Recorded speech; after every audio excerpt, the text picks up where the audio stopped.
DRG Kids। कहानी सोने की बारिश। धनपत अपने गांव का सबसे गरीब आदमी था। वह अपनी पत्नी और बच्ची का पेट पालने के लिए मजदूरी किया करता था। एक दिन वह मजदूरी करके घर लौटा तो, सुनो जी, हमारी बच्ची सुबह से बुखार में तड़प रही है, कुछ करो ना। तुम दिन भर घर पर ही थी, फिर भी उसे डॉक्टर को क्यों नहीं दिखाया? घर में कोई फूटी कौड़ी होती तो ही उसे डॉक्टर के पास लेकर जाती ना। पत्नी की यह बात सुनकर धनपत चुप हो जाता है और फिर अपनी बेटी अंशिका का माथा छूकर देखता है। अरे अंशिका, तुझे तो अब भी तेज बुखार है। हाँ बापू। चल, तुझे वैद्य जी के पास लेकर चलता हूँ। यह कहकर धनपत बेटी अंशिका को वैद्य जी के पास से दवाई दिलाकर लाता है, मगर उसकी दवा से अंशिका को कोई आराम नहीं लगता और इस कारण। अरे पूजा, सुनती हो? क्या है जी? अंशिका का बुखार तो टूट ही नहीं रहा, इसे तो बड़े डॉक्टर को दिखाना पड़ेगा।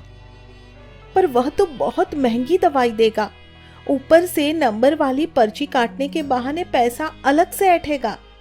क्या इतना पैसा है तुम्हारे पास? पैसा तो नहीं है, मगर फिर भी ले जाना तो पड़ेगा ही ना।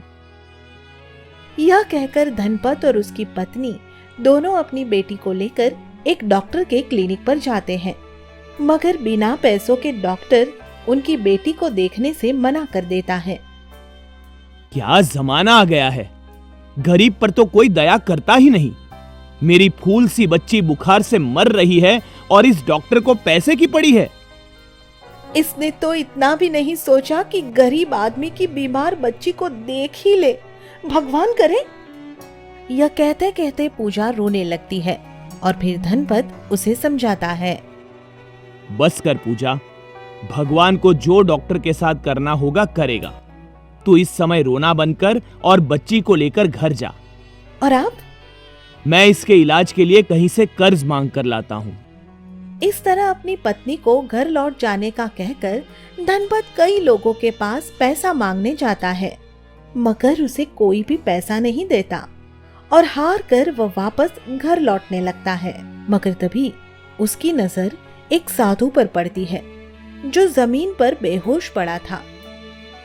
शायद गर्मी की वजह से बेहोश होकर गिर पड़ा है बेचारा साधु, मुझे इसकी मदद करनी चाहिए। यही सोचकर धनपत साधु के मुंह पर पानी के छींटे मारकर उसे होश में लाता है और फिर उसे पानी पिलाता है। साधु धनपत से खुश हो जाता है और